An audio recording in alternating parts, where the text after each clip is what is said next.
En 2005, l'ouragan Katrina, l'une des tempêtes les plus puissantes et les plus coûteuses d'un point de vue économique, a dévasté une grande partie de la côte sud-est des États-Unis. Quelques mois plus tard, j'ai eu l'occasion de me rendre dans la région où j'ai rejoint d'autres personnes qui servaient de repas à ceux qui avaient perdu leur maison et leur travail. Je me souviens avoir vu des machines à laver accrochées aux arbres, une bibliothèque, des livres dans l'herbe en train de pourrir à cause de la moisissure. Après la tempête, un documentaire a été réalisé, diffusant l'interview d'une femme qui avait été sauvée par un hélicoptère sur le toit de sa maison alors que les inondations arrivaient. Ce que je retiens particulièrement de cette interview, c'est sa réponse à la question suivante. Pourquoi n'avez-vous pas suivi le plan d'urgence? Pourquoi n'avez-vous pas suivi les nombreux avertissements émis par le gouvernement, les médias et vos voisins pour évacuer en lieu sûr? Sa réponse? Elle a haussé ses épaules. Malgré les nombreux avertissements, elle les a tous ignorés, mais heureusement, sa vie a été sauvée, même si cela a coûté cher aux sauveteurs. Notre texte ce matin est aussi un avertissement, pas d'un ouragan, mais d'autres catastrophes, annoncées non pas par le gouvernement, ni par les nouvelles, mais par un prophète de Dieu.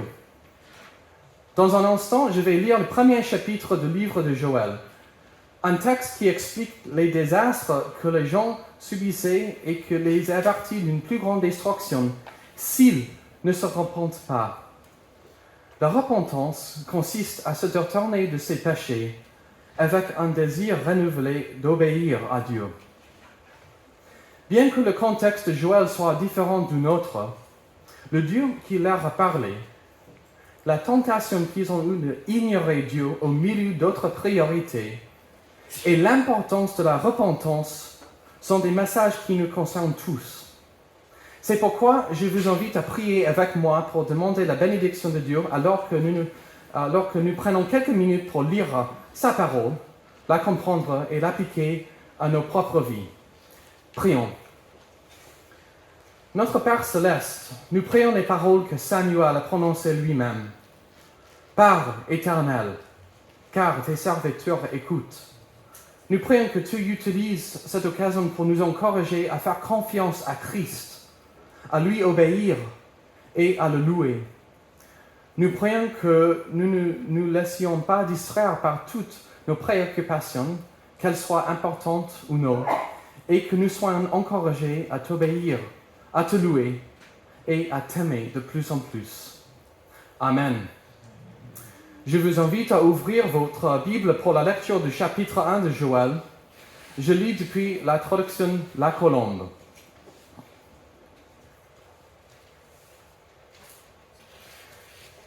Parole de l'Éternel qui fut adressée à Joël, fils de Pethuel. Écoutez ceci, vous les anciennes. Prêtez l'oreille, vous tous, habitants du pays.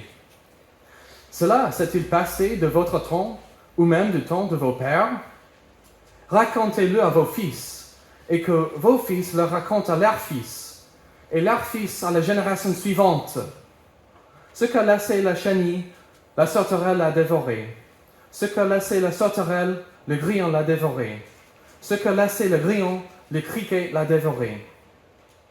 Réveillez-vous, ivrognes, et pleurez.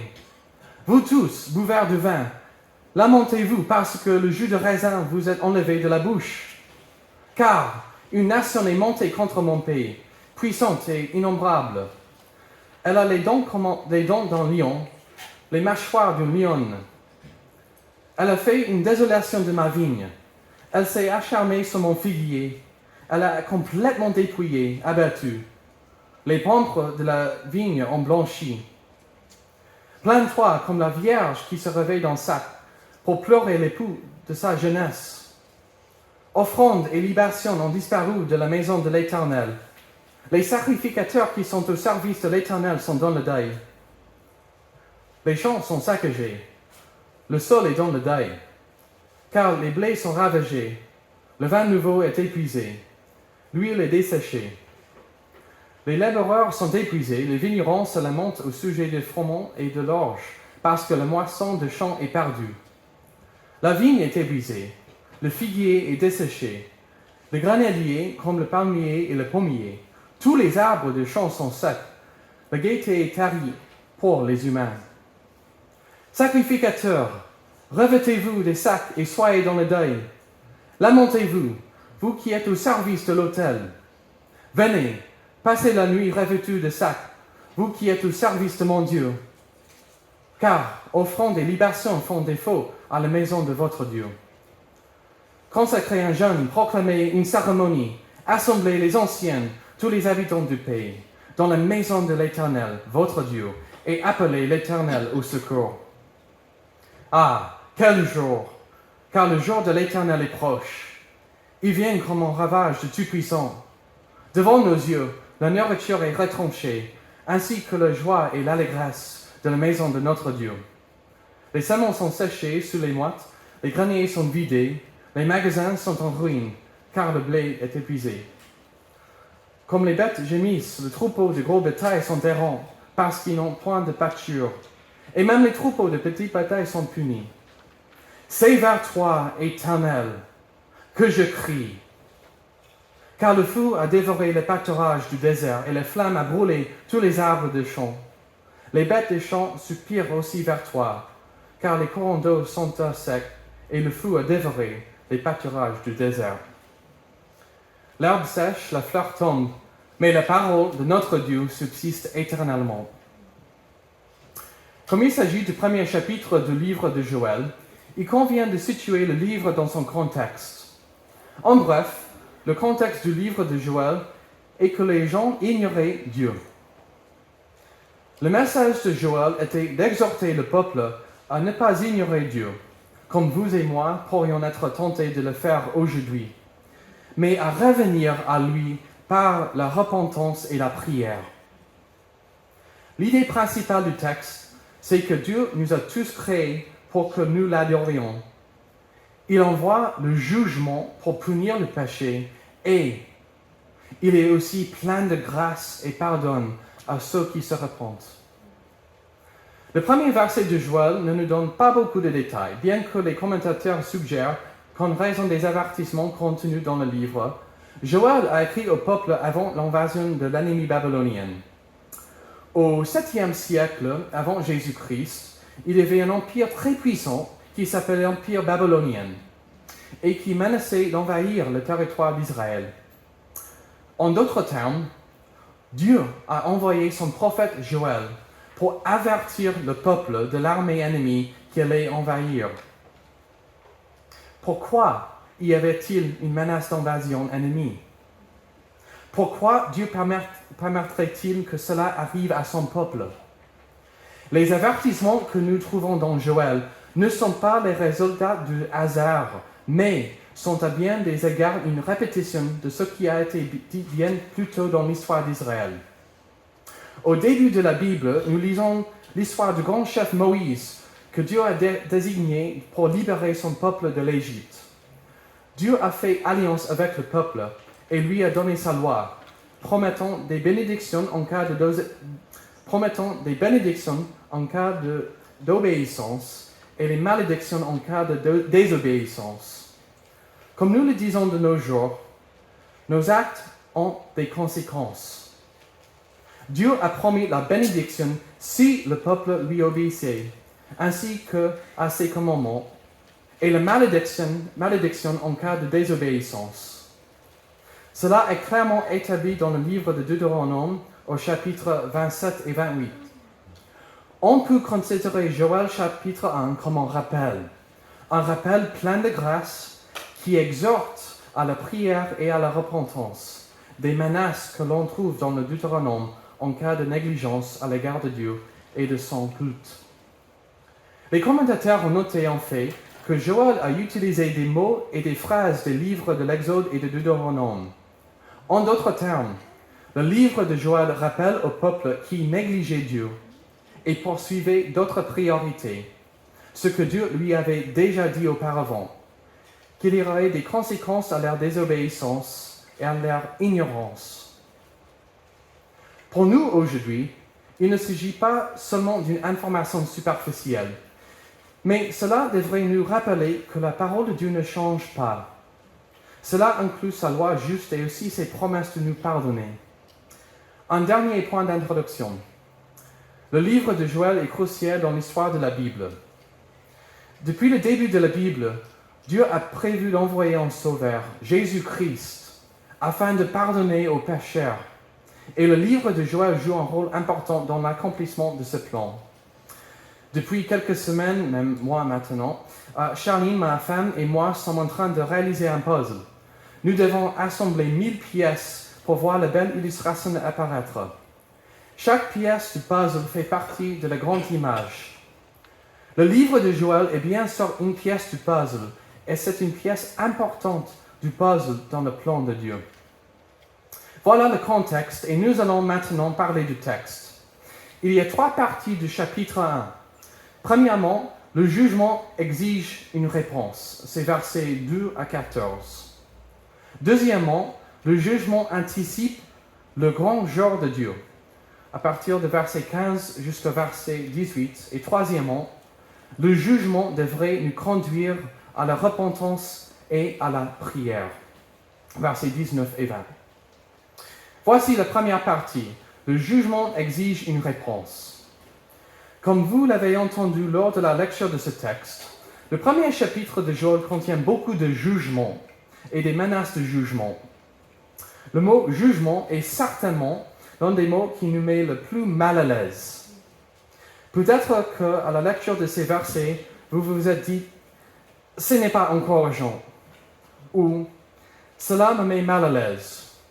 Nous préférerions débattre de politique ou discuter de nos émotions, car le sujet du jugement nous rappelle que chacun d'entre nous, quelles que soient nos opinions politiques ou nos émotions, savons que nous n'honorons pas Dieu comme nous le devrions. Il n'est pas toujours la priorité dans nos vies, et cela nous rend inquiets. Je vais proposer quelques suggestions sur la manière d'envisager le jugement, mais pour l'instant, permettez-moi de dire que le jugement n'est qu'un aspect de Dieu et que, comme le montre clairement Joël chapitre 1, et surtout les chapitres suivants, Dieu est aussi plein de grâce. Dans la Bible, les menaces de jugement sont destinées à nous encourager à nous repentir devant notre Dieu de grâce qui pardonne. En d'autres termes, Joël chapitre 1 traite du jugement, mais la suite du livre de Joël traite du pardon et de la restauration de Dieu. Et c'est la bonne façon d'aborder le sujet difficile du jugement. C'est le premier point, que le jugement exige une réponse, et le point principal des 14 premiers versets. Remarquez que le mot « tous » est utilisé au verset 2. « Prêtez l'oreille, tous les habitants du pays ». Dieu commence cette déclaration de jugement en appelant le peuple, tout le peuple, à considérer le jugement de Dieu et à exhorter tout le monde à se repentir. Comme l'écrit un commentateur, les versets 2 et 3 constituent un rappel à la réflexion et à la réaction, c'est-à-dire à la repentance. Le verset 2 poursuit. « Cela s'est-il passé de votre temps, ou même du temps de vos pères ?» Cette phrase inquiétante est bien sûr un avertissement destiné à attirer l'attention des auditeurs, qui nous amène à poser la question immédiate. Quelle est cette chose? Le verset suivant donne plus de détails. Cette chose fait référence au jugement à venir auquel le peuple est confronté pour sa désobéissance et son ignorance de Dieu, de son but et de sa loi. Pendant des générations, le peuple négligeait habituellement Dieu, et des prophètes comme Joël sont venus afin de les avertir des conséquences de leur négligence et de se repentir. Joël rappelle au peuple les conséquences de sa négligence à l'égard de Dieu et de les encourager à se repentir. Le verset 4 décrit la tragédie. La dévastation viendra des sauterelles. Au Moyen-Orient, il y a parfois des invasions des sauterelles qui dévastent les récoltes, ce qui, à l'époque où les supermarchés et la réfrigération n'existaient pas, entraîner la famine. D'autres commentateurs suggèrent que les sauterelles ici sont une métaphore d'une armée humaine. Ils pensent parce que la destruction envisagée est bien plus dévastatrice que ce qu'une horde de sauterelles peut faire. Et qu'ailleurs dans l'Ancien Testament, les armées humaines sont décrites comme des insectes. À mon avis, les sauterelles sont une métaphore des armées. Néanmoins, ce qui est important n'est pas de savoir si les sauterelles étaient des insectes, une armée humaine, mais que c'est Dieu qui est souverain et qui a envoyé ces sauterelles. Comme l'a écrit un commentateur, les sauterelles ont servi de mot de code pour toutes les malédictions de l'Alliance. Le Dieu qui a envoyé des sauterelles pour attirer l'attention de Pharaon et des Égyptiens à l'époque de Moïse est le même qui, à l'époque de Joël, avertissait son peuple que la destruction était imminente s'il ne se repentit pas. Les sauterelles n'étaient qu'un élément d'un tableau plus vaste de la puissance et du jugement de Dieu. C'est une leçon importante pour nous. Tout au long de l'Ancien Testament, Dieu a envoyé des avertissements au peuple, les exhortant à se repentir, faute de quoi la destruction était imminente. C'est une perspective importante à garder à l'esprit lorsque nous lisons Joël. Oui, Dieu est un Dieu de jugement, mais il nous envoie par sa grâce des avertissements, nous exhortant à nous repentir. Et comme la suite du livre de Joël le montre clairement, Dieu est aussi un Dieu plein de grâce qui pardonne. Le verset 5 commence dans nos Bibles françaises et dans l'original hébreu par le verbe « réveiller ». C'est ainsi que nous devons réagir. Dans la Bible, lorsque Dieu menace d'un jugement, c'est pour nous inciter à nous repentir, à demander à Dieu de nous pardonner nos péchés. Le verset 5 déclare « Réveillez-vous, ivrognes, et pleurez ». L'ivresse est un péché parmi d'autres. Joël s'adresse d'abord aux ivrognes pour une raison bien précise. L'effet de l'alcool est que les ivrognes ne sont pas conscients de ce qui se passe. Leurs sens sont émoussés. Ils ne réalisent pas toujours ce qui se passe.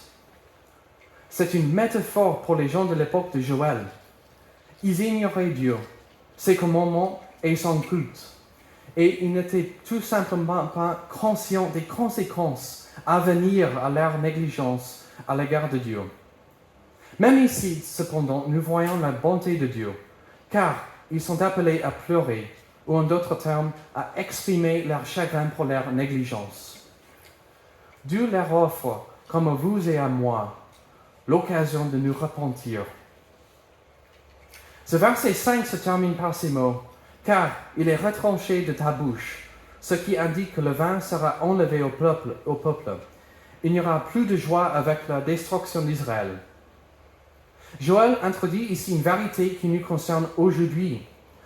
Nous ne trouverons pas de joie dans notre vie si nous négligeons Dieu. Nous reviendrons dans quelques instants sur ce thème important et pertinent. Les versets 6 et 7 poursuivent l'illustration de la destruction qui s'abat sur le peuple à cause de son péché, en mettant l'accent sur le pays. Le verset 8 décrit la tristesse qui s'en suivra. Le peuple ne connaîtra plus la joie, mais sera comme une jeune mariée qui a perdu son époux. C'est une métaphore affligeante, mais si elle a attiré votre attention, c'est qu'elle a fonctionné. C'est le but. Cette image triste d'une vierge en pleurant pour son époux a été destinée à attirer notre attention pour encourager la repentance. Au verset 9, l'attention se porte sur les prêtres qui devaient offrir des sacrifices à Dieu pour le peuple. Les sacrificateurs qui sont au service de l'Éternel sont dans le deuil.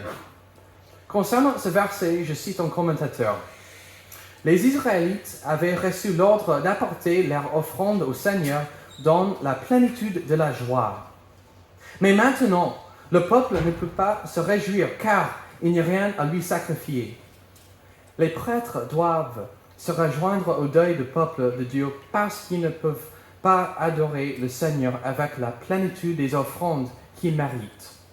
Fin de citation. Ces versets nous rappellent que même nos pasteurs, anciens, etc., doivent également participer à la repentance et à l'obéissance à Dieu. Ce thème est répété dans les versets 13 et 14. Dans les versets 10 à 12, l'attention est portée sur la terre. Même la terre souffre, exactement comme cela a été mentionné dans Deutéronome 27. Remarquez également la répétition du thème de l'absence de joie à la fin du verset 12. L'allégresse se déchèche chez les fils de l'homme. Comment répondre à ces versets qui annoncent le jugement d'un peuple qui a vécu il y a longtemps? Comme cela a déjà été indiqué, ces menaces étaient censées encourager le peuple à se repentir. Il y a un espoir grâce à la repentance. Comme l'a écrit un commentateur, bien que ce premier message de Joël puisse sembler morose et déprimant, il ouvre en fait la voie à l'espoir et à la restauration. Car l'appel de Dieu à la repentance doit signifier qu'il est disposé et prêt à accueillir ceux qui reviendront à lui. La détresse actuelle et le jugement plus sévère annoncé par Joël avaient pour but d'inciter le peuple à réagir et se repentir. Les versets 15 à 18 constituent la deuxième section principale de ce chapitre qui concerne le jour du Seigneur. C'est le deuxième point. Le jugement anticipe le grand jour de Dieu. C'est le thème principal du chapitre 2 que nous allons examiner dans quelques semaines, mais en bref, le jour de l'Éternel fait référence à un moment durant lequel la puissance de Dieu sera révélée, à la fois sa puissance de jugement et sa puissance de salut. En d'autres termes, Joël 1 parle d'avertissements verbaux, mais une partie de ces avertissements verbaux était qu'un jour, Dieu révélerait sa puissance physiquement. Et Joël mentionne cela pour attirer l'attention des gens. Cette brève référence est un peu comme le prélude d'une symphonie ou d'une comédie musicale, pour introduire un thème qui sera développé plus tard. Mais le fait que cette introduction du thème du jour de l'Éternel est incluse ici dans un chapitre qui concerne principalement le jugement est un autre rappel que Dieu est toujours présent, toujours au contrôle. Même si la plupart des gens ignorent Dieu, il est toujours là. Même si nous sommes affligés ou que l'Église est persécutée, la promesse est toujours d'actualité que Dieu règne, qu'il va sauver son peuple et que nous avons un avenir glorieux avec lui. Voici la deuxième partie, un avant-goût du reste de Joël, que le jugement anticipe le grand jour de Dieu. Les versets 19 et 20 constituent la dernière section de Joël 1, l'idée principale de cette troisième partie qui nous invite à répondre en nous tournant vers le Seigneur dans la repentance et la prière.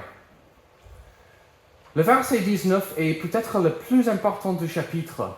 « Je t'invoque, Éternel ». C'est la réponse attendue à la détresse et au jugement, la repentance.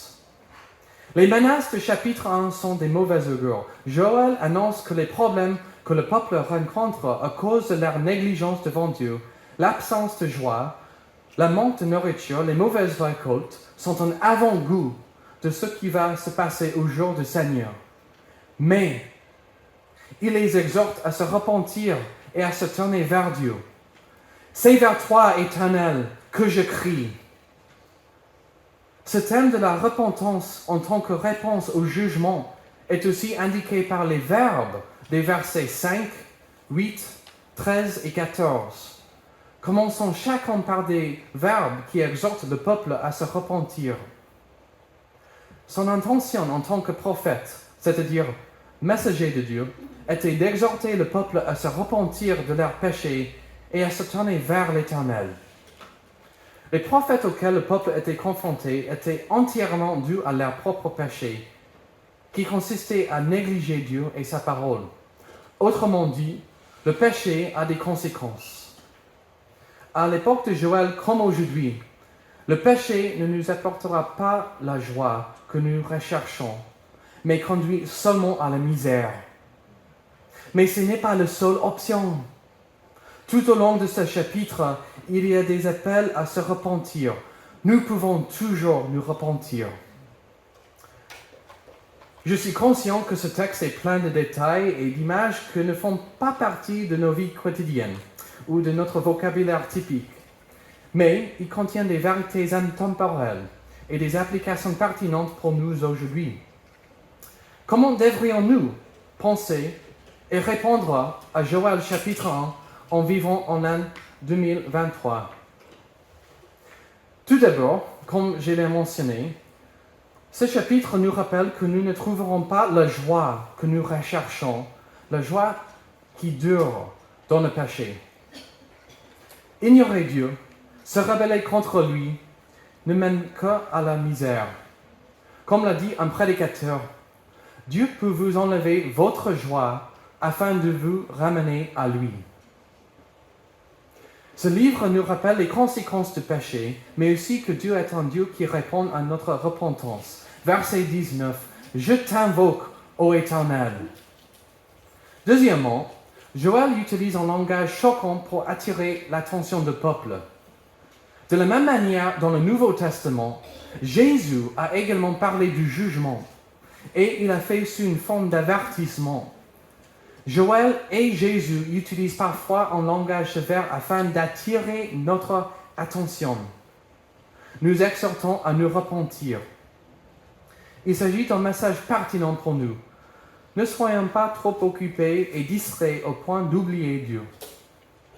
Troisièmement, comme indiqué au verset 19 et dans le reste du livre, Dieu est toujours prêt à pardonner. Quel que soit notre passé, même pour nos péchés actuels, nous pouvons toujours nous tourner vers Dieu dans la repentance, sachant qu'il est prêt à nous pardonner. Le pardon gratuit et miséricordieux offert par Dieu et son pouvoir de restaurer les pécheurs est un thème majeur du reste du livre de Joël. Autrement dit, de la même façon que le livre de Joël se poursuit après le chapitre 1, le jugement n'est pas la fin pour des pécheurs qui se repentent. Dans le chapitre suivant, Joël indique clairement qu'il existe une promesse de grâce et un pouvoir de rétablissement de la part de Dieu, et que cette promesse se concrétise en Jésus-Christ. En tant que chrétiens, nous n'avons pas à craindre le jugement parce que Jésus a enduré la peine pour nos péchés sur la croix.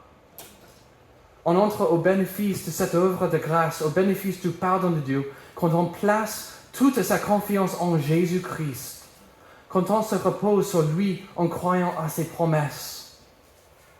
En tant que chrétiens, nous pouvons lire Joël chapitre 1 et remercier Jésus-Christ d'avoir enduré la destruction et le jugement que nous méritons sur la croix. Joël en promet le jugement pour le péché, mais comme Joël le savait, comme la Bible l'indique clairement, il y a aussi une promesse de pardon pour ceux qui se repentent de leurs péchés et mettent la confiance en Jésus. Peut-être que certains d'entre vous ce matin ont laissé Dieu de côté, ou se sont même rebellés contre lui d'une manière ou d'une autre. J'espère que ces versets vous inciteront à vous repentir devant Dieu, en toute simplicité, et à trouver la vraie joie de connaître Dieu. Mais pour certains d'entre vous qui pourraient avoir des craintes en lisant un chapitre sur le jugement, regardez à la croix et sachez que Jésus a porté le jugement que nous méritons et que grâce à sa miséricorde, nous n'avons aucune raison de craindre le jugement. Et au contraire, nous pouvons nous réjouir en sachant que nos péchés sont pardonnés et grâce à Christ, notre joie sera complète. Prions. Notre Dieu, sachant que nous avons tendance, comme le peuple à qui Joël a écrit, à t'oublier, nous te demandons pardon. Nous nous tournons vers toi, sachant que tu es toujours un Dieu de grâce, que tu nous offres toujours l'occasion de nous repentir. Nous te demandons de nous aider à te suivre et t'adorer comme tu nous appelles à le faire. Après avoir lu ce chapitre qui concerne le jugement, nous sommes reconnaissants pour la croix, où Jésus est mort afin de nous pardonner. Grâce à Jésus, nous n'avons pas raison de craindre le jugement pour nos péchés. Et nous prions que cette espérance nous encourage dans nos vies quotidiennes. Amen. J'invite les musiciens de revenir vers l'estrade et je vous invite à vous lever pour chanter notre